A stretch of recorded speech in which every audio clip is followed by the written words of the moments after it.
Are you ready?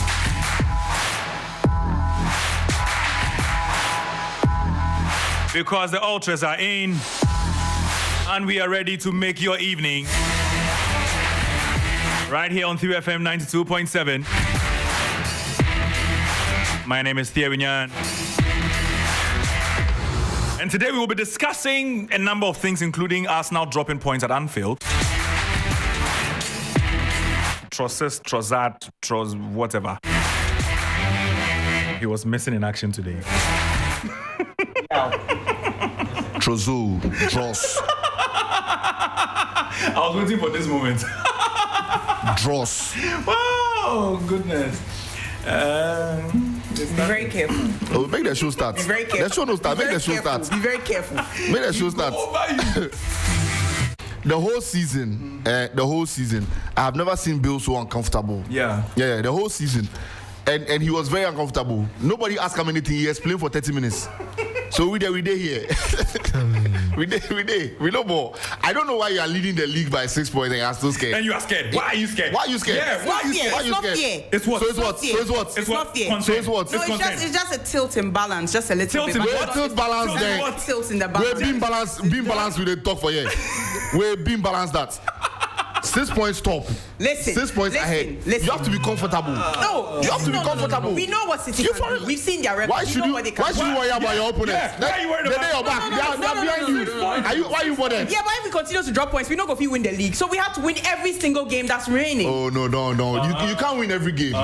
You can't win every game. That's why at least we did not lose today. We just dropped points at Anfield. It was just a point.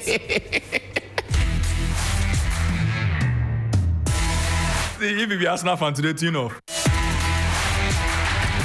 Consolation speeches the B pass. Oh, at least we didn't lose. Oh, that's why we didn't lose. We there here. We know, but we there here. Come on, Dean. Come on, Dean. You're welcome. For to anyone wondering why I'm calling anyone here Kamaldeen, well, Ore Kwampofo, over the weekends, he likes to look like a professional footballer. And Kamaldeen Suleiman's hairstyle is what he goes with. Yeah. What do you have to say about us now? Oh, I'm greeting everybody. Including my dear friend. My dear friend, Drochenko. Drochenko. They say, see, you know the things where Arsenal fans they do where they kill me. The things that they do where they kill me. You go buy 2 City rejects, then you they make noise. You know? The last time somebody say, if Gabi Jesus had a good eye for goal but he will score so many goals at Arsenal. When somebody respond to him, he will be at City. Yeah. He won't be at Arsenal. Yeah. You think that if But since he come back from injury, he know they score goals. Today too he score. Where you go take mid-table champion Trossard. Trossard come there. He don't be Trossard. They give the assist. He's not Trossard. They give the assist. How many assists? What happened your boy for? What happened them all? Wait. The person who replaced Gabi Jesus at City. Yeah. What has he done? No, that's an unfair comparison. It not be unfair. Hey, How is it unfair? Why is it unfair? How is it unfair? Why is it unfair? There are 2 professional footballers. How is it unfair? Kelvin, can I have some tissue?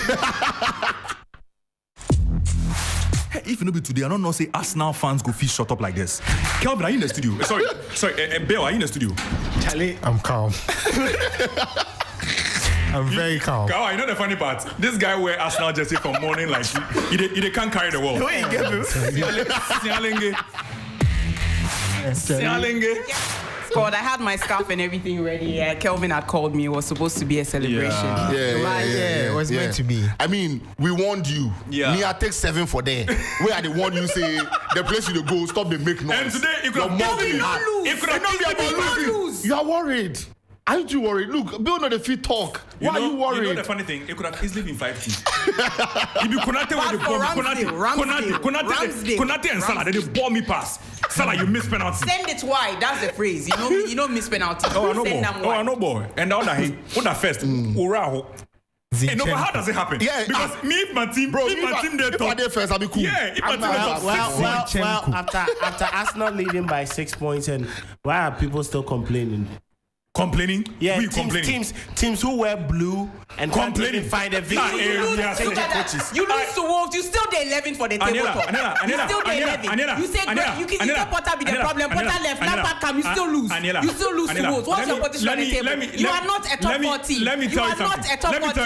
There's nothing to be said. Let me tell you something. When it comes to Chelsea, me, I know you not gonna finish top 4. You not gonna play Champions League. You not gonna play Europa. You not gonna play anything. This season, he that is down, no the fear.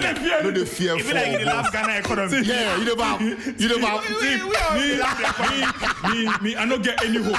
I not say Real Madrid go score me 9. I know they care. This why it's like Nigeria winning the last Namibia say Namibia win. How? But Terry, let's be serious. Chelsea the Enya crowd. Talk about Arsenal. We are talking about Arsenal. Today is an Arsenal day. See, I'm calm. So a very simple analysis here. Yes. Me, my season finished. Real Madrid go lash me 9. I know the Champions League inside. Premier League, I know the inside long time. I go the season no end. The season no end. The season no end. The season no end. I go fit 20 coaches. You cannot determine when a season ends. Kelvin, mic day off. Kelvin. Mebonyum. Mr. Mebonyum. Chelsea. As we speak, Chelsea, we know to be part of any equation. We know ball, we know care. Yes, sir. Mona Musumbeji League. See, I'm at the top. You see, you are on top. You are on top with a point difference of +6. 6, and you are worried. And I can help you. I can explain why you are worried. Because you have Etihad to go. It will be reduced to 3. Man City have an outstanding game. It will be reduced to 0. And then you will drop points again. see. Oh, Guardiola. See, I really didn't like the fact that Man City could win another title. But for the two of you. But for the two of you. They won't win it. So today you are not happy. Why you guys make slow like that? Why they make Terry tension you? No, this Arsenal go win the league. Relax. Make I tell you something. In the same vein that Arsenal struggles against Liverpool at Anfield, but today we got a point. Score 2. We got a point and get a point from. Oh yes, we get a point. In that same vein, sharp. That Mikel Arteta scored that brilliant belter. Yes. To give us that 1-0 victory for Citizens. Yes. It is going to be the same. A draw will definitely keep us going. Oh yes. Manchester City will fall out. We blew a 2-0 lead. It's not about that. A 2-0 lead. Yeah, Liverpool came back from a 2-goal deficit. Oh yes. So you should also look at from that particular point. Oh yes. But they are not trying to win the league. We are the ones trying to win the league. We are trying. We are winning the league. See, how many teams are winning?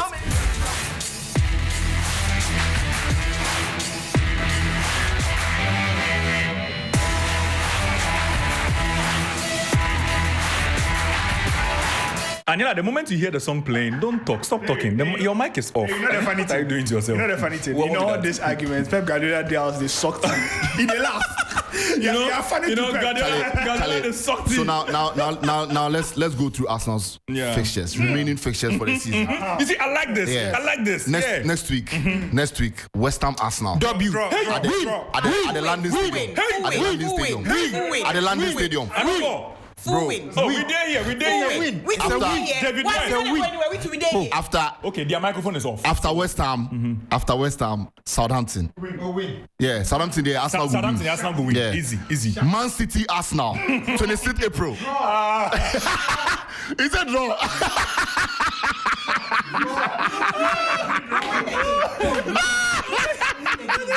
Is that draw? You win. We will win that. Which game? Haaland's leg will break. Sharp draw. Okay. At that point, then after that, 29th April. 29th April. Yeah.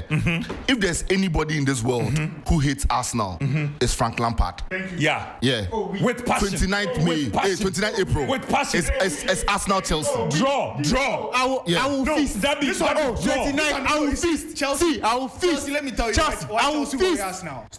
There's Lampard. Yeah. Lampard hates Arsenal. Thank you very much. Then there's Aubameyang. He hates Arsenal for you. Thank you very much. Thank you very much. See, you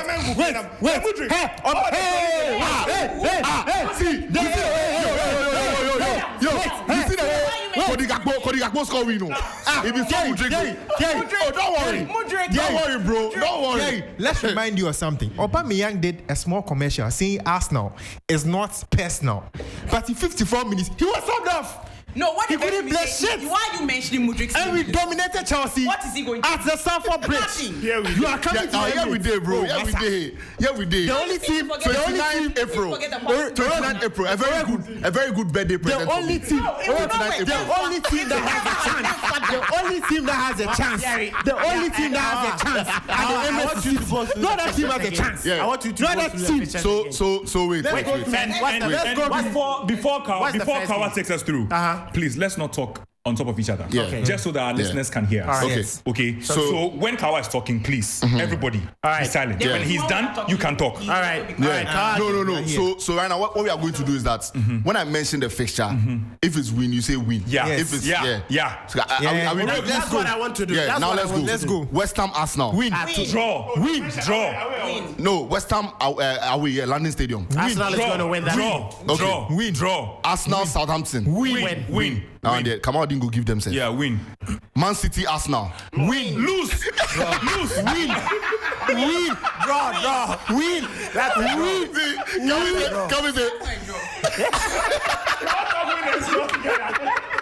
That's a draw. That's a draw. Arsenal Chelsea. Win. Win. Draw. Big win. Big draw. Emirates. Arsenal Chelsea Emirates. Emirates win. Why Emirates been about? This Chelsea team. Emirates been about. Chukwueze. You go see what you go do. Well, this Chelsea team. Easy win. This Chelsea team is a blue. Even if you use for your white car, you go 10 black. You go finish them. Finish them. Okay.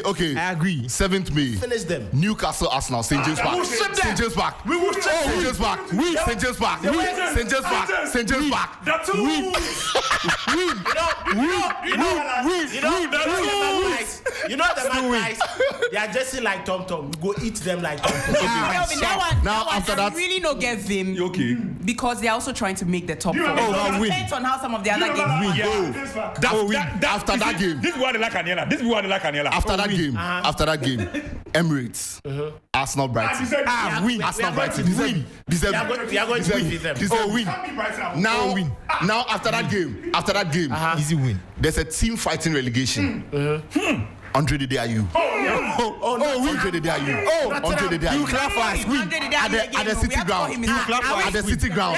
Yeah, at the City ground. Are we talking about the Andrea you has been missing penalty? Oh. Why? If you go play draw, the penalty will take me draw. Master. Salah in penalty give me draw. No.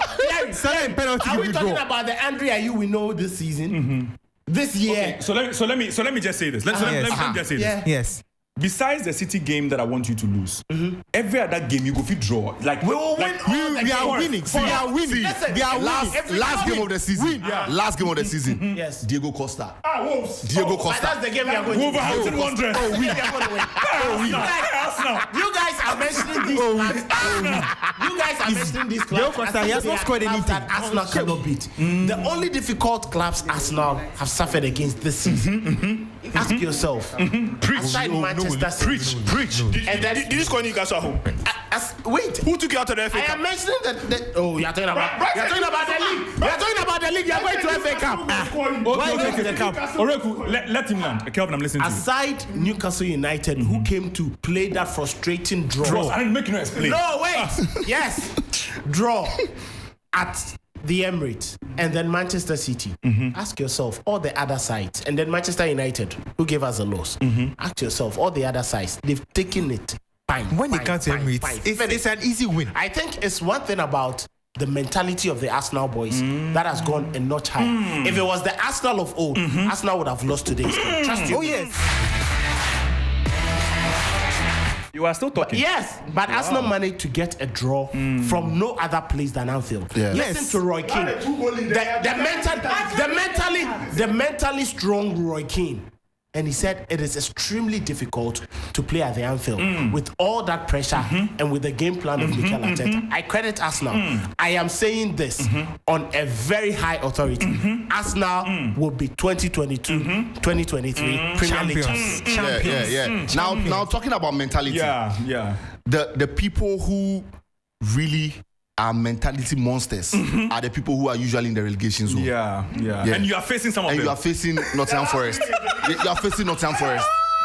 So Premier League relegation battle. They would want to remain in the league. And you are playing you are playing at the City ground where they hardly lose. Forest hardly lose at the City ground. So especially against Arsenal. Old rivalry. Now Man City fixtures. Fixtures. Oh, let's do this. Bro. Man City fixtures next weekend. City Leicester. Win. City Leicester. Win. Draw. Straight up. Draw.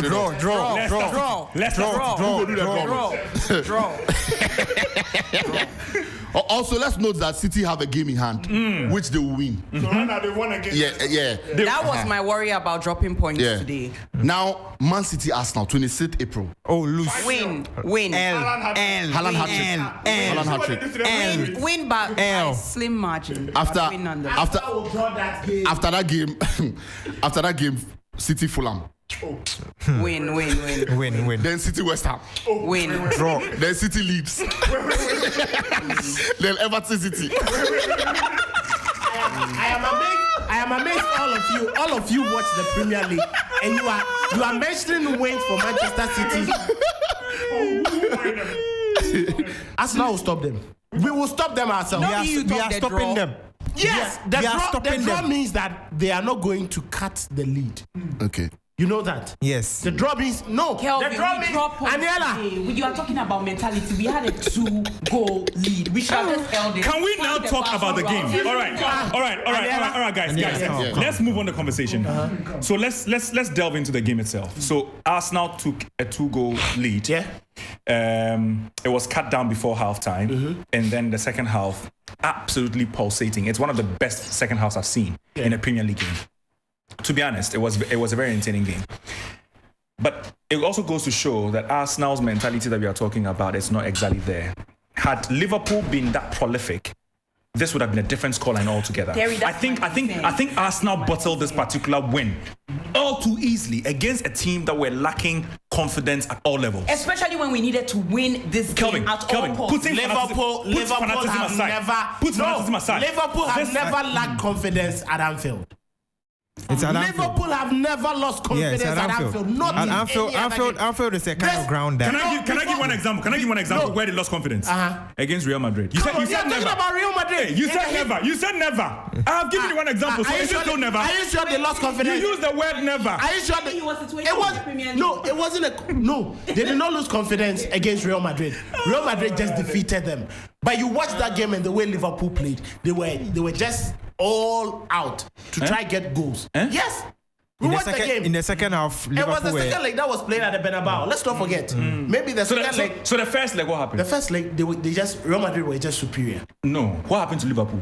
Real Madrid took their chances. Oh, what happened to Liverpool? They showed them that. Address Liverpool. They showed them that in the history of the Champions League, they were playing against the best side. Okay. And that tradition. My producer says we need to move on. Yes, so we're going to move on. But what I am saying is, Liverpool are monsters at Anfield. Okay. So you played against monsters. Yes. And you drew. So it's a positive result for you. No. So it's a positive result for you. Do you know? Yeah. Do you know that when the season, if the season ends and Arsenal do not win the title, Arsenal would look back at this particular result and say, "This is where we lost." We'll look at this one. We'll look back at the game we lost. We drew against Newcastle United. Not this one. No. You still had a chance at this particular point. Which game? Which one? Against Liverpool. Before the game was played, you still had a proper advantage. To go to. Now you've lost the advantage. And we are going to gain the advantage again. How? Manchester City are going to drop points. Okay, hold on. The first game at Emirates, what happened? First game against City. City defeated us.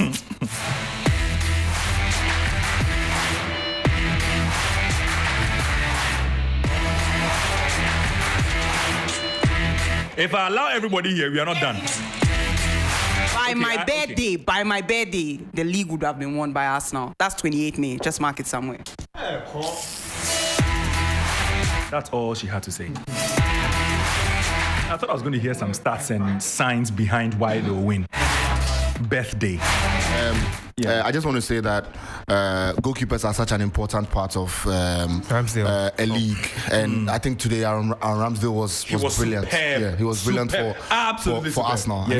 We saw a goalkeeper go there, and as stupid as he is, considered 7 goals. Considered 7 goals. So if Ramsdale has come some in of today, them direct mistakes. No, exactly. And I know there are people who are fans of him who say, which of the goals were his fault, blah blah. I don't care. If they score you 7, you are bad. You are poor. That's the thing. Aaron Ramsdale shows that today, like the argument against Atizigi. No, I mean, I don't know why we always try to make excuses for. I mean, the faults. Bro, it's your fault. You're right. Because had it not been for Ramsdale, we would have considered. I mean, the Salah shots, for example, and those were great saves. Great saves. And then the Konate one, because he basically just appended Konate. That's the one that has troubled you. Yeah, Nunez 1-on-1. It has really troubled. Nunez 1-on-1. I mean, Konate, you are not Brazilian. You are testing the ball to score. Hey, this is not time for Matrai. Oh, the guy was trying McQuain. And really, he saw.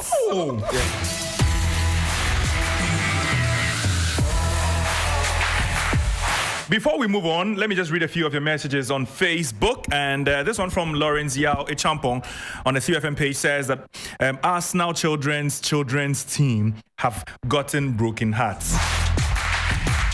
Kingsley Boateng says Manchester City will win the league. Okay.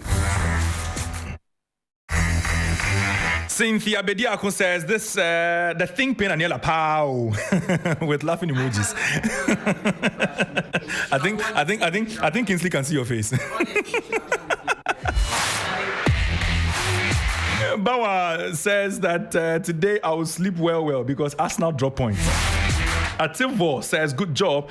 Thank you. And then Tamimu also says that I'm happy Arsenal dropped points today. Now we can rest with noise at least 1 week. Spurs Ultras, more fire. Thank you.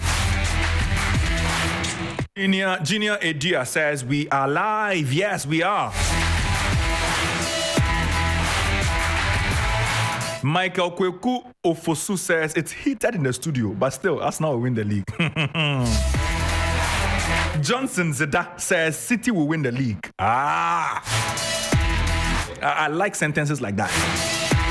Keep your messages coming through. You are listening to Sports Ultras right here on 3FM 92.7. And I didn't even get a chance to introduce the Ultras today. Arsenal. All guys. Anyway, so I'm sure you've heard Yao's voice. Yao Ofosulabi is here with me. Bill Leshan is here with me. Aniela Alote is also here. Jesus, because Jesus is risen in thee. You see, I knew where you're going. Quickly, I put off your microphone. So all they heard was Jesus. They didn't get an explanation to it. Oreku Ampofo is also here with me. And then Kelvin Owusu-Ansah is a supporting cast today.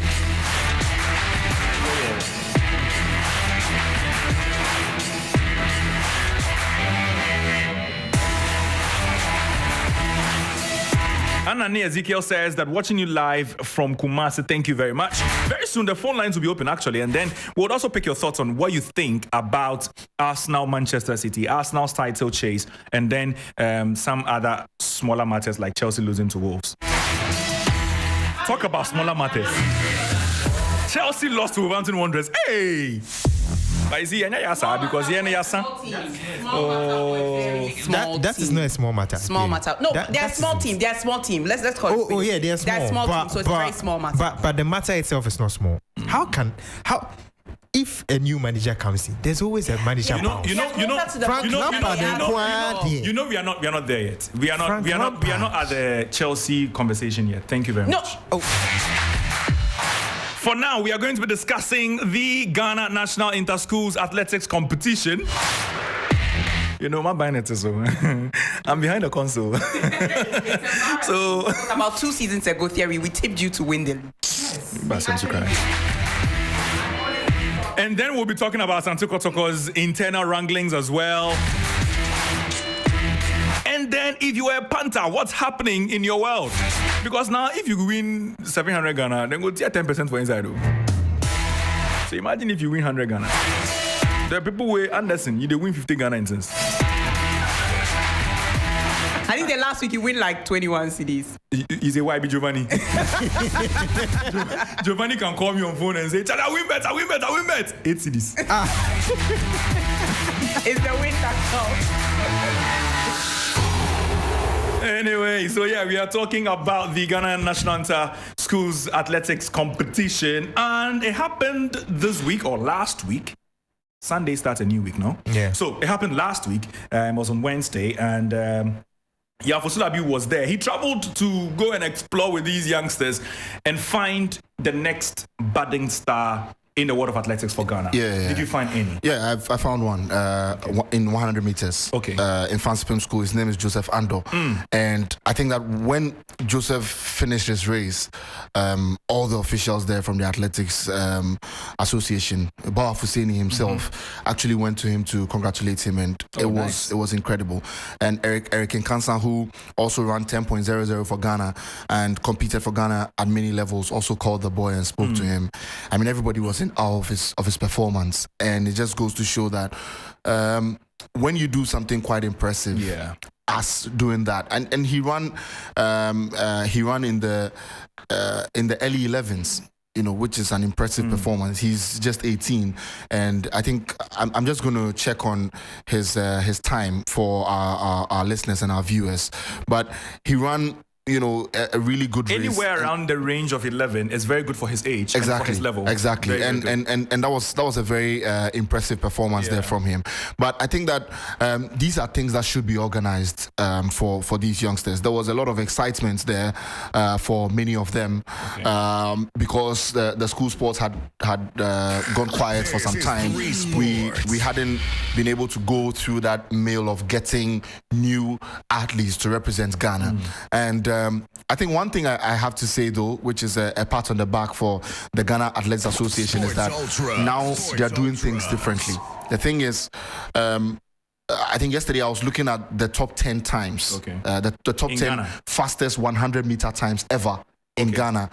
And 3 of those times were for Benjamin Azamati. Wow. Yeah. And now 3 young boys who just came through last year are also in the top 10. James Dadzi, who I watched in 2019 running for Agri Memorial, and then Abdul Saminu, and then there's another guy called Isaac Botio from Second D, and all of them are in the top 10. So they are running times that it's incredible. I mean, to be their age, 21, 19, and being in the same bracket as Aziz Zakari, Leo Miles Mills, Eric Nkansa, and Emmanuel Tufo, it just goes to show that if we do the right things, our athletes can rub shoulders with some of the very best. One thing also is that Benjamin Azamati now is 18th in the world when it comes to 100 meters. He is getting a lot of enemies in the 100-meter area because they are now seeing him as a threat more than someone who just comes in to run alongside them. He trains with Noah Lyles and Trayvon, I keep calling him Trayvon Martin, but I forget his name, but Trayvon Bromell. Yeah, those are the 2 guys he trains with. Noah Lyles won the 200 meters at the Athletics Championship last year. Trayvon Bromell also won silver in 100 meters because Fred Kelly beat him to the title. So these are the guys he's training with, and he is just ready to put Ghana back on the map on athletics. Every time you speak to him, that's the main goal. And also now he's getting the understanding that he can actually make money from running. He has just signed a new contract with New Balance, which is going to pay him some money. If he gets called up to the Diamond League meets, he also gets some money from there. And so all of those monies will go into to support him in many ways. And so I feel like, one, the athletes need to be encouraged. They need to be told that a lot of these things that you are doing is not just because you have a talent and you're fast, but you can earn money from doing it, to have many of these guys do it. But for a lot of the youngsters who ran last week at the Baba Yara Sports Stadium, I think kudos to all of them. Now, Joseph Ando's time was 11.004. Oh, that's really good. Yeah, so he was just 4 milliseconds from getting into the tens. Yeah, and then there was Gabriel Foley, who also ran for Kumasi High School. He ran 11.299, and so I think that a lot of them did some really, really good times in the girls division as well. Infantiman girls won first and second in the 100-meter race. The first girl did 12.277, and then the second girl did 12.2720. So 12.2720. Yeah, 12.2720. Okay. And then the first one did 12.277. Those were the times of the two best. Now, if you juxtapose this time with some of the very best times we've seen in Ghana, I think Ghana's 100-meter record for women lies around 11.41, which was done by Vida Enim. I'm not too sure about the time, but it's in the 11s. So if these girls can be consistent on the track and then can try to do more, I feel like they can catch up with some less than 2 seconds some from of these the guys. world-class levels. Exactly. Really. Yeah. And 2 seconds is a lot. 2 seconds is a lot in athletics. It's the reason why a lot of these meets need to be done. Yeah. And many of these boys who have been selected, I just hope that they get the right training and all of that, just to make sure that they are doing the right things and getting into the right spaces when they are called upon to run for Ghana. But I think that all in all, it was great. There will be another intercore, which is a Kumasi intercore. This one is just for Kumasi schools. The one that was done last week was for schools across the country. So the schools were selected. So there was Adisadel, there was Infanspim, there was Tema Secondary School, and then there were 7 schools from Kumasi, Owas, St. Louis. There was no Prempeh College though, because a lot of Prempeh boys were asking where Prempeh was, but Prempeh was not in there. There was Tia Media, and then there was Kumasi High School, as well as Osechi Chiokes, who were also there. And so on the 4th of May and on the 5th of May is the Kumasi Intercore, where all the Kumasi schools will converge at the Baba Yara Stadium. It's always a crazy affair. It's a crazy affair. So 4th of May, 5th of May, I mean, if you don't have anything to do, if you love athletics, you might just want to make your way to the Baba Yara Stadium and watch some of these young talents. All right. So that's a very good summary there by Alpha Sulabi. Of course, he was there to monitor everything that happened at the Baba Yara Sports Stadium when, the Ghana Education, Service decided to put this together. And it was a very last-minute thing, to be honest. And maybe that brings out the next question out of me because, well, someone on Facebook is asking, his name is Benjamin Annan. He says, please ask Oreku why he's quiet. So I'm asking he's 11. Oreku, why? He's 11. He's 11. Yes, just see it. Just see it. If your team good, you know, go be 11 by this time. Lampard give us all truth. 28, 29, you are 11. How many points have you amassed? You are too quiet. Lampard give us all truth. Now you are quieter. Me also through too. Lampard gave it to him. Lampard gave it to him. Anyway, guys, so quick one. Do we feel then, you're also involved in this one. Do we then feel that if we give these youngsters at secondary school levels, high school levels, the needed support, then we can churn out consistently very, very good athletes? Because then I'm thinking, okay, so boxing happens to be one of our biggest disciplines. Football obviously is number 1. Athletics can be consistently number 3. It can. Looking at the amount of talents that we're able to churn out every single year. I've met University of Ghana sports department heads, and they've constantly said that the talents are there. It's just let me shock you a little bit. There was so the high jump competition for boys. It had Owas and then Tia Media, 2 boys in the final. The Tia Media boy had been jumping since he got to Form 1. And he jumped a height of 198 meters, which is impressive for a high schooler. 198 meters. The boy from Owas, who was giving the Amas boy a run for his money, was a basketball player who was selected to jump 2 weeks ago. Wow. 2 weeks ago. And he blew everyone away. And it was just left with himself and then the guy from Amas who had been doing it for a long time. And this was impressive jumps. They were at it for over 2 hours, just the 2 of them. Wow. This guy jumps, they lifted up. Were they landing on student mattresses? but it's just to buttress your points that the talent is there and we can get whoever we want to get from this country. Maybe there are certain sports that we might not get anybody. For instance, pole vault. We might or fencing. Yeah. We might not get. Why is Ghana actually putting a foot in fencing? Like, I've never understood fencing. Yeah. So maybe we might not do well in those ones. But I think that in the sprints, in the long distance running, and also in the field events, javelin, discus throw, shot puts, the long jump, the high jump, the triple jump, I feel like we can put we can spread our tentacles in every part of the athletics region if only we are able to help these young ones. Now, Kumasi have done it. Let's look at what Cape Coast can also bring out. Let's look at what the North would bring out. But why doesn't Accra?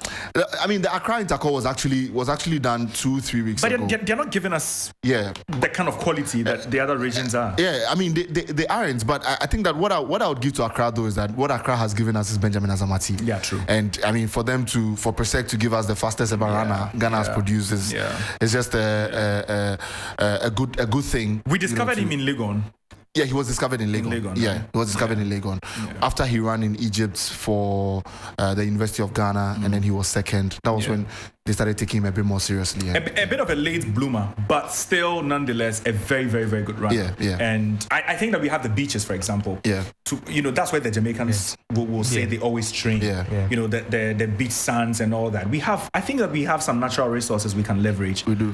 And develop the talents that we have. We do. We have the talent. I think sometimes, even in junior high school, when we are doing some of these activities and games, you see the quality in some of your colleagues. And even before they get to senior high school, they just feel like, we can't do this, it's long. Then they just drop it. But there's pure talent that could be well tapped into, and it's completely sensational. Because somebody like Joe Paul, he went to Mary Mother of Good Counsel. I was in Christ the King at the time. We used to play a lot of football, but when the guy's running, you can't see that. He can run, pass. Wow. Exactly. And I like the makeup of the current crop of athletes that we are training now. I mean, they don't have what's the word? What Martha Bisa had. That arrogance that said, it's me or you have no one. And so I have my management team at that very young age of 17. And I'm going to call my own shots. I'll be picking fights with association heads and all that. And today she's nowhere to be found. And I think that I just like the attitude of these guys who are humble and are ready to learn. Yeah, but I think that also we need to give credence to the Athletes Association, because now they seem to be doing things right. Better. They are doing things better. I think for now and in Matabisa's time, there's like a really huge difference. And so another thing I wanted to touch on was that I feel like corporate bodies also need to support some of these athletes, because I don't want to mention names of the corporate bodies, but I think a year or two ago, one of a very popular beverage sponsor was built on the Kumasi. Exactly. You covered that one. I covered that one. But they are no longer on. But I mean, I think that we can just move on from there. I mean, someone like Benjamin Azamati needs to be on a billboard where people can see him. I feel like the major worry of any parents whose child wants to be an athlete is, can you make money from it? I feel like that's like the major worry. And Aniela was saying that they just drop off. I don't think a lot of them just drop off. Their parents will say, Charlie, you can be a bank the best teller. you can get is US scholarship. That's really part of the dropping off. You look at it and analyze, and it's not worth it. You rather go to med school, medical school, go do some business admin, or like sort yourself out, get a decent job. But everybody needs to come together so that these athletes can believe that, I can make money out of this. And so I feel like we just need to keep supporting each other. Athletics in Ghana can get way better if we all keep supporting each other. Now, also with our colleagues, our colleague journalists, I feel like also we all need to come together and cover athletics. A lot more. Athletics events for many of these young, especially for the young ones, because I mean they really like that they are going to be on TV for just running on it. And that alone is motivation. Yeah, it's motivation for them. And so I feel like they see TV3 cameras and they're like, okay, it's your time to shine. Instead of 12.0, I'm doing 11.59. All right. So when we come back, quickly. Among all the pictures and the videos that was releasing on his Twitter, there was one, Joseph Ando, he scared me. Why? Hey, the kind of build he has. Really? Hey. He doesn't look his age? Hey. Is that what you want to say? Yeah. Okay. We'll be right back after this break. This is 3 Sports, the best sports team in the country. Get interactive with us across all social media platforms on Facebook, Twitter, and Instagram at 3 Sports GH. And we're back. And this time you're going to be talking about Kumasi Asante Kotoko because, a lot of internal wranglings there. And some of these things are affecting, the club performance-based. It's also affecting them, backroom, that's administrative levels. And it's all down to how decisions are made, who is going to lead the club, not at administrative level, technical decisions and all that. And it's affecting the playing body as well, because then who gets to start? That's clearly part of why there are wranglings. Who should be bought, who should not be bought. Are we buying too many Division 1, 2 players? A lot of things happening in the background for Kumasi Asante Kotoko, or against Kumasi Asante Kotoko, and a club that we are expecting to be competing for titles locally, that's domestically and internationally. We are just not seeing that happen. And so we'll be talking about, Kumasi Asante Kotoko and what is happening with them very, very shortly, right here on Sports Ultras. And it's all happening right here on this particular show. Remember, it starts from 6, ends at 7:30 p.m. right here on 3FM 92.7. I'm here with Yao Fosulabi, Bill Ishen, Aniela Alote. Aniela Jesus. Aniela Jesus. Okay, we know more. Or Oreku. 11th. Oreku 11. Oreku. He said it's Aniela something Chenko. Drochenko. And then I'm also here with Oreku Ampofo. And so Drochenko is clearly not a happy lady today because things are going awfully wrong for her. I mean, she's top of the table, 6 points adrift of second place, Manchester City, and she's still very concerned. I don't know why, but of course it happens in the world of football that you know that money here say. But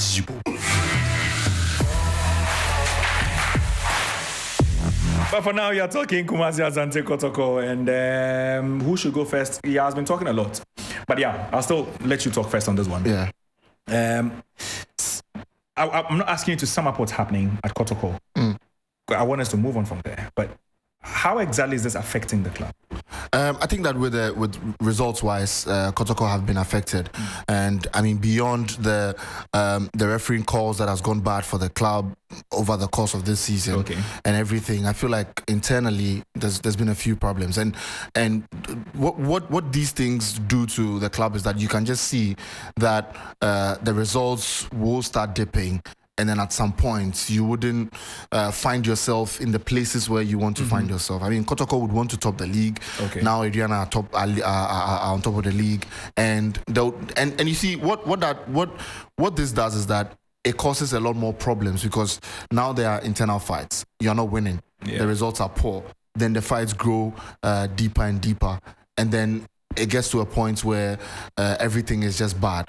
And so I just hope that Kotoko can get through this period where they are between a rock and a hard place, and then we'll just come back and try to focus on the football for now, at least, so that after the season ends, they can decide what they want to do with whoever and what they want to do with the club generally, in how they want to manage the club or what direction they want to go in.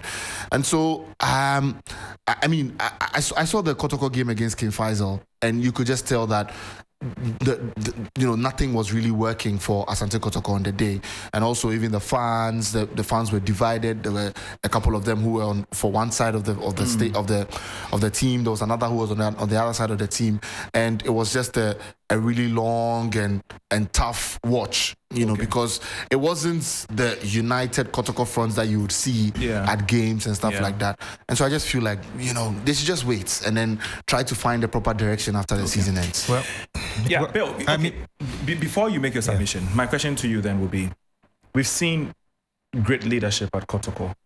I mean, Herbert Mensah did that. Since then, we've been struggling for a charismatic leader like him, a man who has a vision for the club locally, continentally. It's just not happened. And they seem to be, now it's NYA, has a lot of ideas, man. And maybe it's a lot of the institutional people around him who are not allowing him to work. Or is it just him that is not picking his fights well? And, all of these things doesn't look good on him because nobody is going to be pointing fingers at the team manager when these things happen. Yeah. It's going to be at the general lead of the club. The thing with NYE is the kind of strategy he has set in this particular team. Since he became the CEO in 2020, 5 different managerial changes. That is in the space of 3 years. Now, for a team like maybe Chelsea, understandable, they would win every time, or supposedly would try and get a trophy from these managerial changes. But during this time where there has been 5 different managerial changes, they won the league once. That was with Prosper Nate-Ogum. And during that time, Kotoko fans seemed to really like that coach. Okay. And seemed to think that coach was the right man to lead the club for a longer period. Mm-hmm. But we all saw what happened during that period. I mean, NY didn't want him on because Prosper wasn't happy with some decisions made by NY himself and then the rest of the management.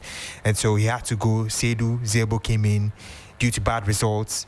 I mean, he had to go as well. 5 different managerial changes. Now, if here was the case where Kotoko were winning consistently and many titles consistently, I don't think fans will really have a problem. But if the one man who came in and actually managed to win the Ghana Premier League title for you and had potential of taking the club to a further position in Africa and all that, came in and then you sacked him and then you brought someone else, you sacked him again.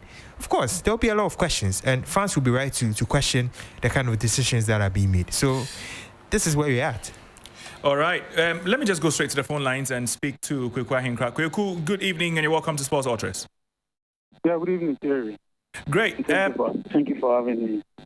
Yeah, sure. And we are concerned. We are concerned because your club, Kotoko, are not the Kotoko we've known in the past. They don't carry the same gravitas in the local league, talk less Africa. And now a lot of talk about, the leadership of the club, decision making, the fans are upset. Tell us what's happening. Well, I'm very, thank you very much. I would want to start from where you left off. Tell us what's happening. In actual fact, it's going to be a bit of a challenge for me to tell you what's happening in the club right now because, of course, we are no longer that close to the club. But we are still gathering bits and pieces of information of what's taking place in the club. And, you hear some things and your heart can only bleed for the club. You wonder how we're able to self-destruct. Tell us some of those things. What things are you hearing? For instance, if you hear tags have been sent to Babara Stadium in an attempt to get the CEO from entering the stadium, tags have been sent there in an attempt to ensure that proponents of management, people who are assistant management one way or the other, do not get access to the stadium. People are threatened, and this one I can speak on record that I don't know if you know the gentleman called Big Joe who Big Joe, assistant management with the Fabu sense of the fan mobilization drive. The gentleman was accosted at the stadium. Someone wielding a pistol threatened to beat him up for no apparent reason. And we all know, what's behind some of these things. The idea or the language they would want to speak, telling him, look, you have been defending Nana Amponsa and all that. Now here we are. Tell us what you want to tell us and see what will happen. Theory, when you hear such things, you ask yourself, how are we able to generate such hatred for ourselves? How are we able to generate such rancor, such deep-seated hatred for ourselves? And for what reason? What do we hope to achieve? I've been asking myself so many questions. I've come a very long way. And I thought that for once, with the introduction of Nana Amponsa, somebody I've not known for so long. I only got to know Nana from the the GFE election days and all that. But the little that the young man has been able to do at Kotoko, you would have thought that we would be happy as a people to give this man our support and to do everything to assist him. Sports Ultras. There isn't any management we can call the perfect management. Come with me. There will be issues here and there, and that will prove to you that it's a human endeavor. But we shouldn't be minoring in the majors and be minoring in the minors and doing everything to destroy all the good things that are taking place. It's strange. You ask yourself, what is wrong with that? What at all is wrong with that? This young man came and now we have an edifice at Tabakojachi. That alone should bring some happiness, some support for the young man. I've been in management before. I know what difficulty you would go through to get to that edifice there. And it's not that, one of Kotoko's biggest problems over the years has been the issue of, one man doling out funds for the club and whatnot. Now has tried, has attempted, and has been gradually succeeding in making sure that the club turns its own funds through sponsorship drives and all that. Ensuring that at least the days of old where players get to the training grounds and common, washrooms can't be provided is a thing of the past. Okay, but Kweku, isn't it about time really that Kotoko gets to those levels where they are self-sustainable, are able to manage a lot of their operational costs themselves and don't have to rely on a bank roller? I like the terminology you use, self-sustainable model, and I believe this is what Nanea has started. What we see at Kadakoja is a typical example. The sponsors that are coming in, what he's been able to, draw from these sponsors, what he's been able to draw from the fabric. Let me tell you one thing. When we were in management, I don't know if you remember, there was this issue concerning the MTN fund mobilization. Yeah. Monies that were due the club. Mm-hmm. So, if we were able to mobilize funds, get to the stadium, a certain number of funds, bag them, grant the bag, get T-shirts from MTN for them and all that. In one of those meetings, it came up. Then MTN made us understand, look, this is money for the club. And my administration didn't sign that contract. We inherited it from the Dr. Upon administration. And they said, look, this is money that has been sitting idle for the club year in, year out. Your duty as a club is to mobilize your funds, bring them to the stadium, make sure MTN has presence on match day. If it's on TV, MTN has eyeball, and you trigger the payment of these funds. Okay. So go back and do that way, and you get this money. Now, these were monies Kotoko had been losing year in, year out, because we either didn't know what was supposed to be done, and for that matter, we're not doing it, or somebody who was supposed to bring a form of assistance to make sure that this can work, because it was going to be a collaborative effort between management and the supporter leadership. And around those times, all wasn't too well, between management and supporters. We were not on, that kind of the same, we were not on the same wavelength, and there were a couple of disagreements, and we were not able to do these things. So we met MTN and they told us, look, you have to find a way to patch up your differences and trigger these payments and all that. This is what Nanea has been able to start with the Fabu sensor that they are doing. I've seen on Twitter the young men, the youth, the occupied tertiary students and all that saying, look, if Nanea is going to leave, then we are also going to, unregister ourselves. We are no longer going to be there. It is through this same Fabu sensors Kotoko was able to procure a bus through Access Bank. And we all know the issues that have happened years back concerning this bus. And this Kotoko claimed to have 11,000 registered fans who are paying every month. They are paying money every month. These things have started. What else do you want to see? These are things that are basic that the club should have done years, but we were not able to do. This young man has come. He's been able to start it with the tertiary students, and things are gradually growing.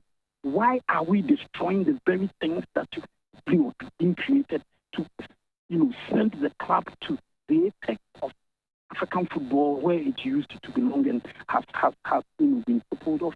Why are we doing this to ourselves?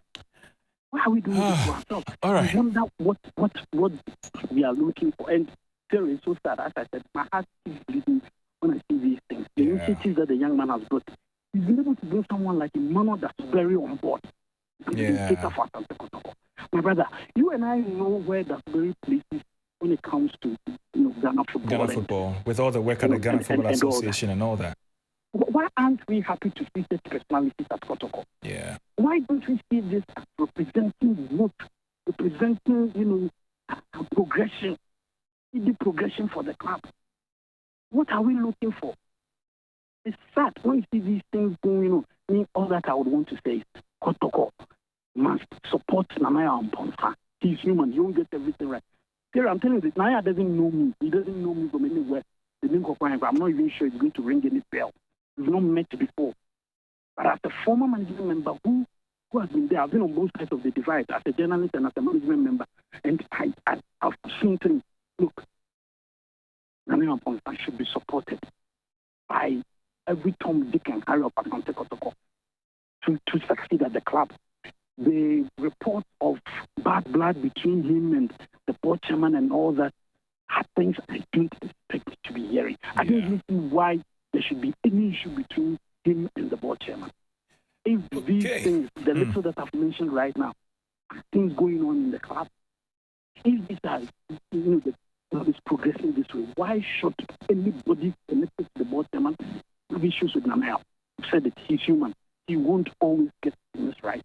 But we shouldn't be minoring in the major, majoring in the minor things that can, be ignored, and just let the man run the club.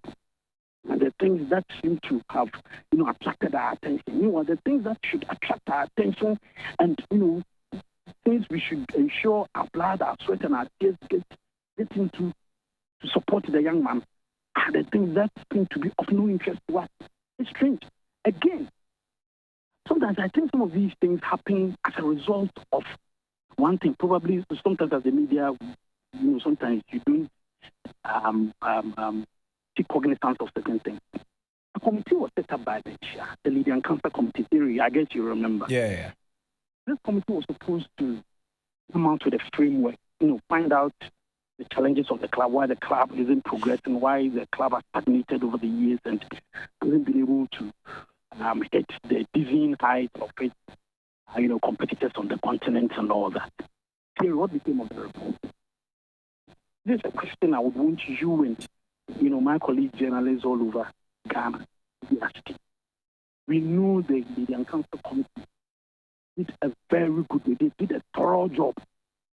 The people they invited, we got snippets of information about what the questions they were asked and what was put together. The dossier that they created for Malaysia. What became of that document? Because they were supposed to come out with a framework as to how the club should run, what represents, what should represent management of the club, the management structure, how the club should operate, and everything, sorting policies, and all. What became of that document? Why is that document not something that is open to the club now? And why is it not being used to manage the affairs of the club? I have to let you go here because of our time.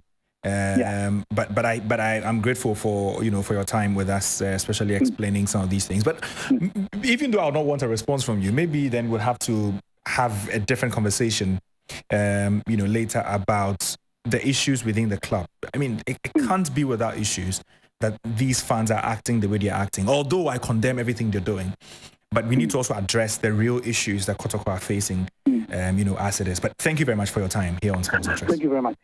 By all means, thank you.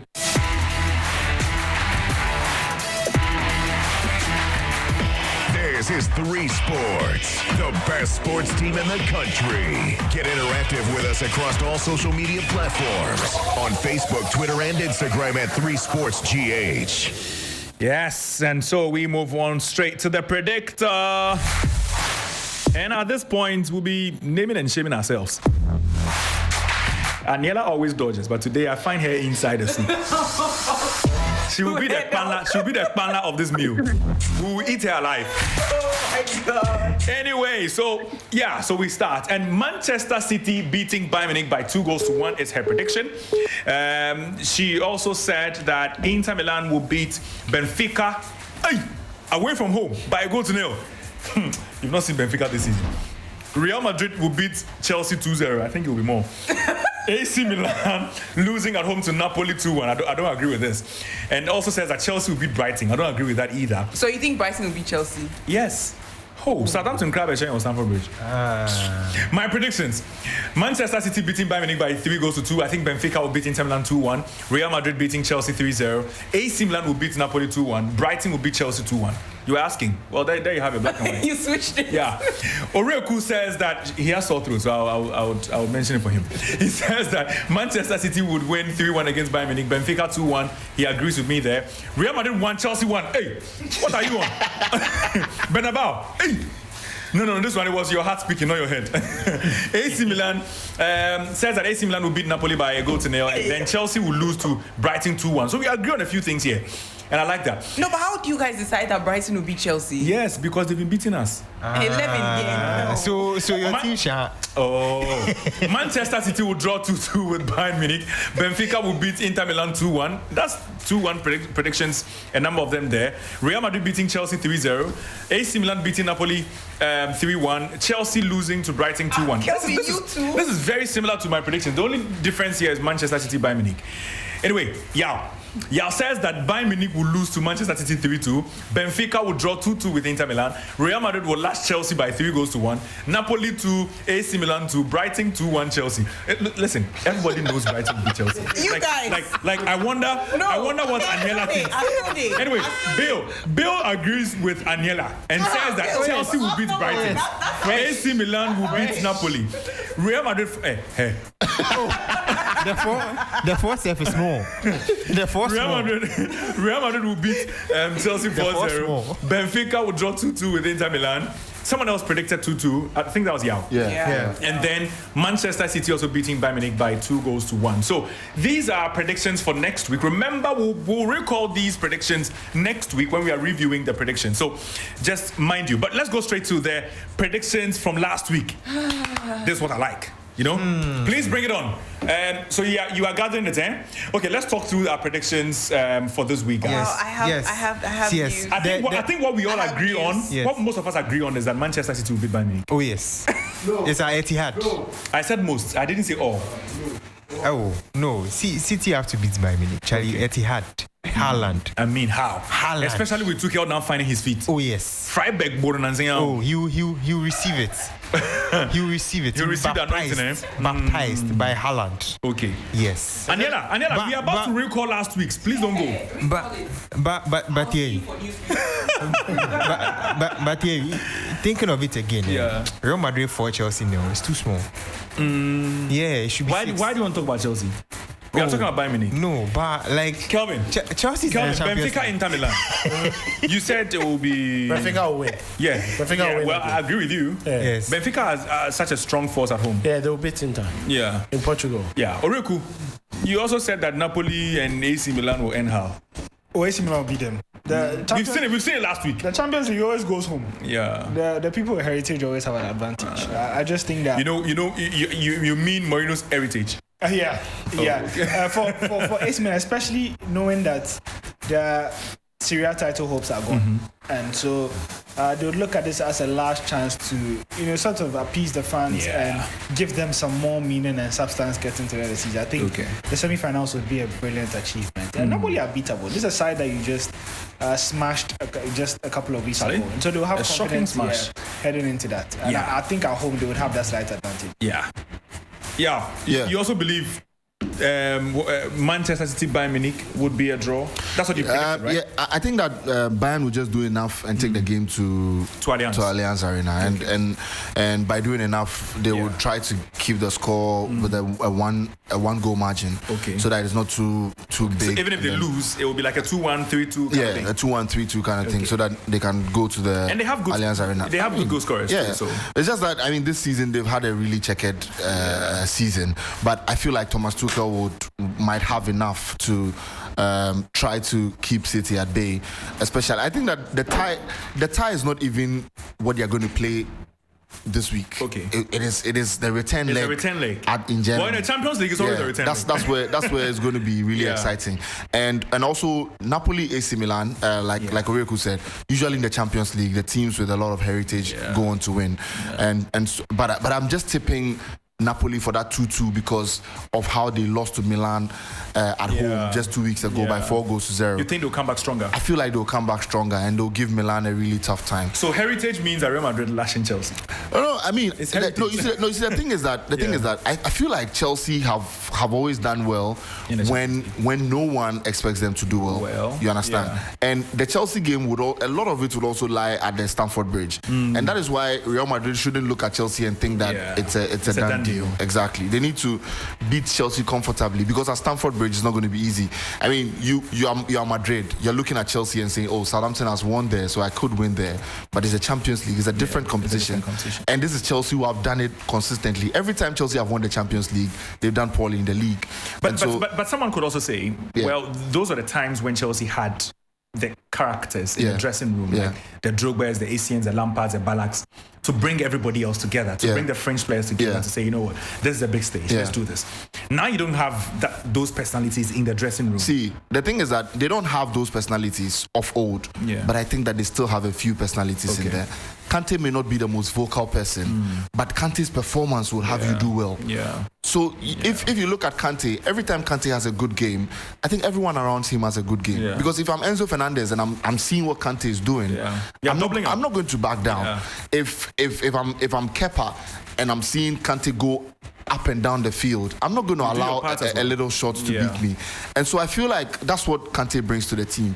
Even Enzo himself, is a very vocal person at his age. James has become a big personality as well. Reece James is a huge personality in that Chelsea team. And I feel like for someone like Kalidou Koulibaly, for instance, he has to be a bit more vocal in how he put himself into it. So, I mean, it will be a tough one for Chelsea, but I don't expect Chelsea to lose by that big margin that everybody is saying. I mean, I don't think Madrid will beat Chelsea 5-1 or something. It will be a close game. Well, Lampard always feels a bit hard done by that he didn't get that Champions League run that Thomas Tuchel took away from him and eventually went to win. And so I think this is the opportunity for him to show the world what he's really capable of in the knockout round, to do what he was supposed to do 2 years ago. I think that when you head into matches like this with zero pressure on you, no one expects you to do anything. It could play into the advantage of the Chelsea players. Sometimes pressure is a bit too much when there's expectations. I think that the fact that there's no expectation could play into the hands of Chelsea, where even if you look at past times where Chelsea beat Real Madrid, it was down to mostly individual errors. There were some very, very uncharacteristic mistakes on the day. I remember last season where, Mendy was just giving away a lot of cheap errors and all that, and that goal that he gave away to Benzema, that completely changed the face of the game. So I think for Lampard, the important thing would be make sure you go in there, keep it simple, no mistakes, no easy goals, and let's just get a result at the Bernabeu and see what we can bring back to the Stamford Bridge. The result against Villarreal should provide some confidence that Real Madrid are not that invincible. Come on. Result at the Bernabeu. Villarreal have not been that must impressive. Be nice. Villarreal have not been that impressive this season. They've also have a third seeding up and down. And so it just shows that they are beatable. But then again, it's the Champions League. Yes, the Champions League. But look, is the hope that kills you? Oh no, it's not any hope. Like your hope that you win the league. I'm winning the league. Like the hope that you win the league. It's not a hope, I'm winning it. It's not the type of hope that you think Chelsea will be able to sneak in there. But I'm just saying that in the Champions League sometimes, when it looks like a tie is so tilted, 99% to 1, there's always that, quote unquote, fairy tale story. And Chelsea are in a good position to tread down that path this season. Okay, all right.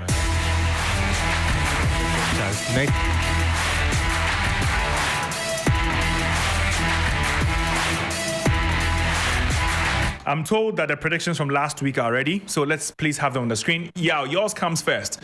First one is wrong because Kawa said that Chelsea. No, hold on. Which predictions are these? No, these are solid 0-0. Say 3-2. Yeah, they played at 0-0. Yeah. This was last week. Oh, yeah. This was You know, last I even forgot Chelsea and Liverpool played. Yeah. It was such an uneventful game. The two teams. Okay. And then Juventus Inter Milan, how did it go? I think 1-0, right? 1-0. So that was also wrong. Yeah. Barcelona were beating at home, and this he had correct. Yeah. This he had correct. Yeah. Hey, yeah, Liverpool. Hey, correct score. Wow. 2-2. Kawa had that correct between Liverpool and Arsenal, and then there's Kotoko against King Faisal. It was 0-0. It was 0-0. That also Yeah, it was 0-0. went wrong. So you got two correct here. Yeah. One was precise. Anyway, Liverpool against Arsenal. Wrong. You're wrong. You're wrong. No, go back to Aniela. Yes. Juventus against Inter Milan. Wrong. Real Madrid correct. Yeah. Kotoko King Faisal wrong. Obeye Dien waha. Aniela no Obeye Dien. I wish she was here. Aniela, Oreku was very hopeful that Chelsea will beat Liverpool. Hey. Chelsea won't win going. But if they scored one of those chances, If empty point. If I tell you anyway, Juventus won, Inter won, correct score. Barcelona lose guard for you, Charlie. Don't be serious. He said don't be serious. And then Liverpool also beat Arsenal, so that one is also wrong. The Kotoko one also wrong. Yeah. Anyway, Bill says this is Kelvin. Liverpool, Chelsea wrong. Juventus, Inter wrong. Real Madrid, Barca correct. Liverpool, Arsenal wrong. Kotoko, King Faisal wrong. Charlie, moving from the screen. Moving. Hey, you know here next. Yeah, you're 10. Hey, Bibi, I wrong. The Kotoko, King Faisal. You're going to be wrong. Charlie, move on, quick. Oh, move. Who is this? Bill, wrong. Wrong. Correct. Have to. Correct score. Juventus Inter, correct score, and then Real Madrid defeated Barcelona. The rest are wrong. The rest are wrong. So 2 there. So you got 2. So the two of you got 2. Yeah, we got 2. The rest of us got 1-1. So it looks like the class performance day low. It looks like for this week it's Kawawa and Bill who topped all of us with 2 correct predictions out of 5, and then the rest of us all getting 1-1-1. Aniela got 0.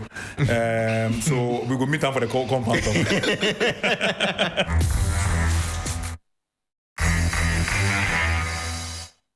Debate.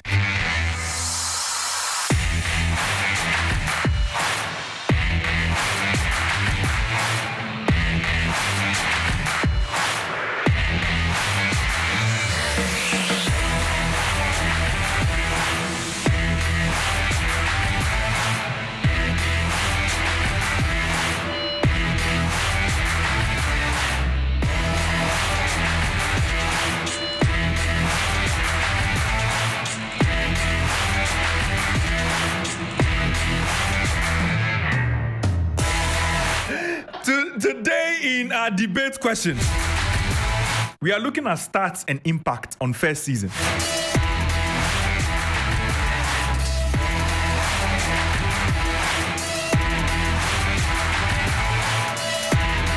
Like I said, stats and impact on first season. There are 2 players on board. None of them has scored. One of them, or both of them actually arrived in January. Both of them playing the Premier League for the first time this season. One mid-table, the other relegation zone. But both of them almost sang. Ladies and gentlemen, our debate is between Mudryk and Kamaldeen Sulemana. Who is a better player? Now put your national colours aside. Make sure that the Ghana national flag is not with you if you call into the show, because we want to make sure this is non-partisan. This is not, you understand? You cannot come and show your Ghana flag colors here. Kamaldeen Sulemana, simple question. He and Mudryk, if you're a coach and you have one spot on the wings, who are you picking between Mudryk and Kamaldeen Sulemana? Who are my debaters today? This one, Who are my debaters? I'm one of them, and I'm gonna see. No, wait. You're one of them. Yes. Who else? There's Yao. No, I mean the last time I did anything, I did a debate for a Ghana player. That was Thomas Partey and Casemiro. The people who insulted me and my family members, my own United fans, insulting me in my DMs. If you insulted me, thank you so much. But you can now see that we can all see who the better player is. Yeah. So today I want to sit out because today you sit out because today you don't want any insults. Today, if I go in again, they'll insult me again. So. So meaning that Yao would have chosen Mudryk. No. Make the book come. Okay, so Oreku. Yeah. Oreku and who? Bale. Yeah. So Bale, because you decided to go first, what's your choice? I'm going to pick Mudryk over Kamaldeen. Mudryk over Kamaldeen. Oh, yeah. And you are going for Kamaldeen over Mudryk. With the hairstyle. Anyway, yeah. You look like Kamaldeen anyway. Yeah. you look like Kamaldeen in glasses. And you know Kamaldeen, when he meets Kudus in town, they wear glasses. They wear some fake glasses. So I know that when it comes to Kamaldeen in any topic, you choose Kamaldeen. Yeah. Sure. So we move. Yeah. Kamaldeen versus Mudryk. Guys, let me just set my timer. Timer. Hey, before any timer. Okay. Yeah. So we go straight with 2 minutes, right? 2 minutes for each. Bale, you go first. Your time starts now. Yeah. So I'm gonna choose Mudryk over Kamaldeen. I mean, we know that. Move on. Yes. First of all, Mudryk. I mean, apart from the first game, we saw the kind of quality he produced in the first game he played. Chelsea versus Liverpool in those about 30 minutes or so. Okay. He had the movement of Eden Hazard and all that. Very, very quick, very rapid. But of course, the end product isn't there, and the end product hasn't been there for a while. But however, he's not really started a lot of games, and if you give him the chance to go on 1v1 situations, he's going to kill you. Definitely he's going to kill you. And he showed during his time at Shakhtar that he does have end product. He just doesn't have the kind of players that would give him the opportunity to make that end product happen. Of course, Chelsea are starting with Havertz at the striking position. There's no way Havertz is going to give you goals. In fact, you are killing yourself if you put Havertz at the striking position and you expect Mudryk to provide for him to score. It's not going to work. Havertz will miss one-on-ones. Havertz will miss an open goal. And so, I think, of course, Mudryk hasn't started so well. But if you look at it from this perspective, that, of course, Havertz isn't the best striker that Chelsea has. I think with a better striker in the team, Mudryk can be able to produce. He can be able to assist. He can be able to even score if he gets the opportunity to score. If he gets the chances, I think he can make the impact needed. Oh, so you finished with 29 seconds to go? Oh, yes. Oh, he spends a lot of time talking about Havertz than Mudryk himself. Oh, that's a Havertz, Masa. So Bill spends a lot more time talking about Havertz than Mudryk himself. Anyway. So now Kamaldeen. Yeah. Your case for Kamaldeen, please. Well, I've seen a lot of people talk about there's no end product, which is fair. But you need to understand that in football, between a goal and the defense, there's something that happens in the middle of the park.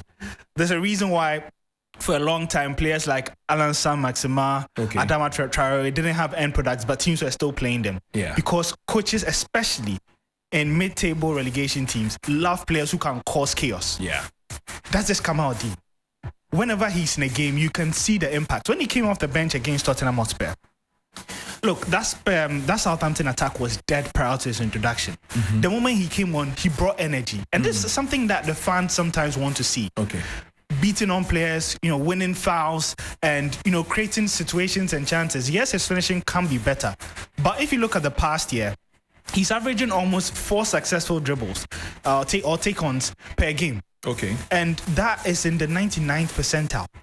And so if you look around the whole of Europe, there isn't a better 1v1 dribbler than Kamaldeen in the past year. I mean, you just have 1% of dribblers better than him, and just a fair few. So he's in an elite category when it comes to dribbling. And so at least that's one thing that you know he can offer you. And he's doing it in the Premier League.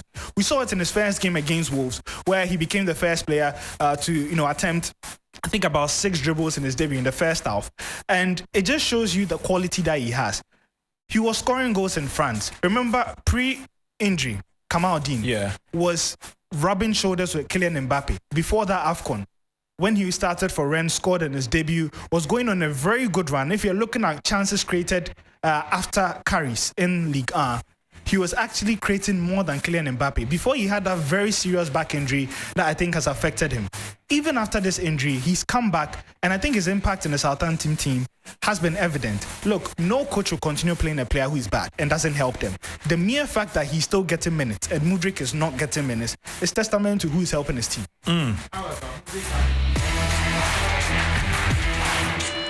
The sad thing here is that Bill thought he would have another chance. Bill thought Bill genuinely thought you have another chance. You don't know when to stop, eh? You don't know when to stop.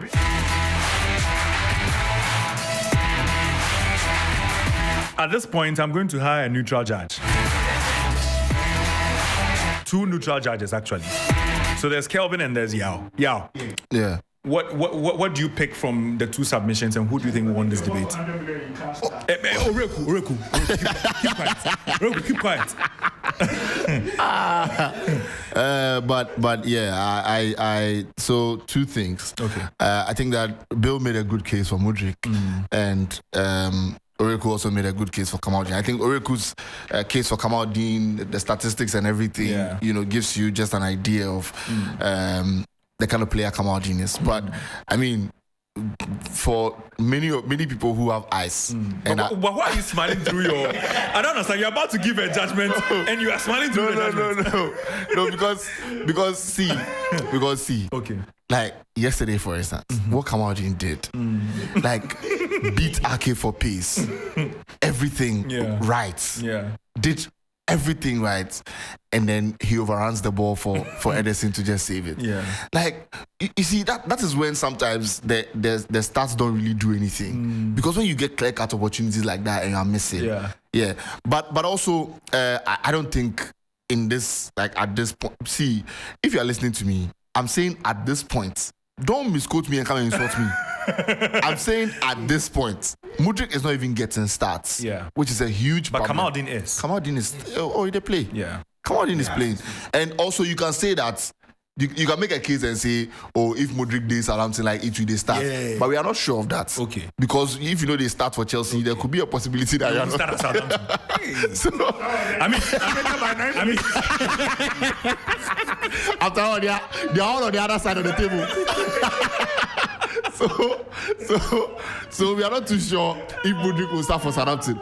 So on the basis of who starts games and who has lifted their teams in times of trouble, I think Kamaldeen. Yeah, Kamaldeen. Kelvin. Terry, everything has been said. I think Kamaldeen has been a better he's been a better impact player for his side than Mykhailo Mudryk. We all saw the fanfare around Mudryk when he was supposed to go to Arsenal, and then Chelsea had him, and are you showing your Arsenal colours already? They put him in games, and then he starts to fumble. Kamaldeen hasn't proven too much of Southampton, but I think if you put the 2 players on there right now, I think Kamaldeen has been better. And listening to the submissions, it clearly gives you an indication of how important Kamaldeen has been to his side, and Mudryk has been of more of like a periphery to that Chelsea setup. So I still go for Kamaldeen. He's a better player than Mykhailo Mudryk. Mudryk in it, unless maybe then you've heard the guys. Bill, you're alone. Charlie. Oh, that's not a sound. But if Liverpool, he gets a 1-on-1 B. The match we drew, was it Everton? Yeah, it was Everton. Yeah. Bachale Mudrik was sound. Oh, what's that? I didn't know correct. But come on, the guy that they play Black Stars. Yeah, striker. Cambridge. Or Jebo now Babe train. You see the way he won't do like Ronaldinho. That be what Mudrik they do. Oh no, how? What kind of comparison is that? Charlie, Mudrik was sound Makusiapia. Wasano do. How can you do this? If Ukraine have a year, Ukraine also have a year. See, if they put you on board here, they will chop you. Bill, should have been in Arsenal. You should be wearing your headset. But you people, wait. Jordan Ayew has become the highest scoring Ghanaian in the Premier League. And you guys are quiet to buy it. Oh, I think he's always been. Oh no, he's been that for a while. He didn't embrace. Yeah, he's been that. And you guys have been quiet. Oh, he's done well. No, but I mean, 2 goals. Congratulations to him. He's done well. Congratulations to him. And All right. Simple question: of all the Ghanaians who have played in the Premier League, how many of them have been strikers? This is my I'm a stats guy, but this has always been my problem with the stats. That one day when we are not here, we are not telling stories. That's when we're not here. That's when we are dead. When we are dead, and our grandchildren are looking through stuff. Okay. The numbers will tell you that Jordan Ayew was a better icon in the Premier League than Tony Yeboah. How? Yeah, because of numbers. Because of numbers. Yes. Because of numbers. Yes. Because of numbers. I like Jordan, but Charlie. The only other Ghanaian to have played in the Premier League as a striker is Tony Yeboah. Everybody else is Baby well, yeah, there was Baby J. Maybe 6 months. Actually, there was Baby J. 6 months. 6 months. Master. So we can go for the goal game ratio, and then maybe the rest were either DMs or defenders. Yeah, but we can go and come back later and then. But if you are talking about DMs, Jordan Ayew in the last 2 seasons hasn't been used as the main forward. Bro, he be forward. He normally plays. Bro, he be forward. He's a forward. Mohamed Salah is a forward. Through the middle. Mohamed Salah has always been a forward at Liverpool. But we see the way Bukayo Saka is a forward at Arsenal. He's not a striker. Yes. Okay, so now bring the forward argument again. I'm saying that he hasn't been played so much as a forward. In the days when 3 men scored more than 100 goals for Barcelona, not all of them were strikers. Thierry Henry, Eto'o, David Villa, Alexis Sanchez, whoever. They were all forwards. They were all forwards. Strikers. Jordan hasn't been used in those roles. He plays more central. If you look at the way Crystal Palace plays, and Jordan is not even the main man up front. He's not even on the wide side. Either so side. Where is he? He plays through the middle. Yes, and it gives you a better chance. Yeah, being a striker for Palace is tough. I mean, that's why I would cut Jordan some slack. They don't play well enough. Yeah. So using your analogy about playing well enough. Using your analogy, Kevin Phillips was playing for Sunderland and he was getting the goal. Don't come and Crystal Palace. Using your own analogy.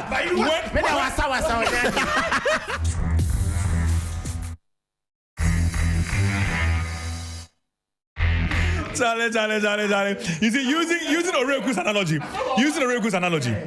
What it means is that when one day we are not here and our children come and pick up the numbers, they will say that Jordan Ayew was the best Ghanaian striker in the Premier League. But remember, no one will say that he used to play as a number 10. Yeah, we write articles and put it down. See, I will tell my children that Jordan Ayew, he no reach that level, so make them also tell them my children. I will tell them. What kind of message is this? I will tell them. Thierry, based on that particular premise, if we die, just like Oreku say, and we put Ellen Haaland. You mean when we die? Yes, and we put Ellen Haaland and we put Dennis Beckham. Many will say Dennis Beckham. Charlie is a better player. Dennis Beckham because of the numbers. It's the same situation. Yeah, but you cannot begrudge Haaland for the way he plays and his style. That is the style. Beckham chose to be flamboyant. Yes. Haaland wants to be direct. So it's about you and what you want to achieve. So at the end of the day, the modus operandi doesn't matter. Okay. The results. It's true. Okay. That is why you talk about stats. So don't come and defend anybody here. Kamani has been in the Premier League for how many months now? He hasn't even scored one. It tells you how difficult. See, the players not easy. But Haaland has 30 goals. So if China was his City, you have 50 goals.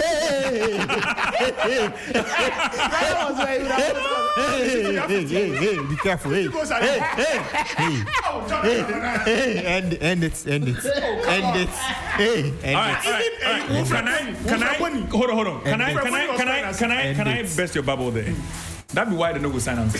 Massa, Gabriel is. He will even get Man City to play. Gabriel is. I mean, under what circumstance would Guardiola sign Jordan and you? But he said he's a good player. He said he's a good player. See, Guardiola, if they can't face you, even your groundsman is the best in the world. Pep Guardiola. But you don't know that guy. What has Roy Hodgson added to Crystal Palace? That gives them. He knows the team. He knows them. He knows the team. And, you know. Every time he comes to Palace, he looks a better manager. Yeah. At Watford, he was one of the worst I've seen in their history. Yeah. I mean, he left in very, very terrible circumstances. He's come back to Palace and says that he never said he retired. And when it's Palace, he's never retired. He will always come back. Yeah, I mean that's the relationship he has with the team. Anyway, we've been signaled our time is up, and so we'll have to call it time here. But it should be expecting fireworks this week. Yes, Ignacio Sefosu is doing one day. Yeah. Our West friend. Yeah.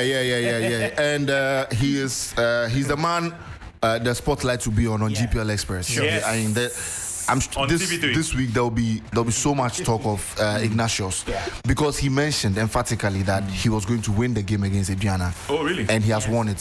Now Faisal are in the semi-final of the FA Cup. Wow. They are one step away from winning a trophy in a very, very long time. Earlier this season, Alaji Gusa said he had prepared his team for a trophy. Maybe it's the FA Cup. Oh. And so let's just see how it's going to go.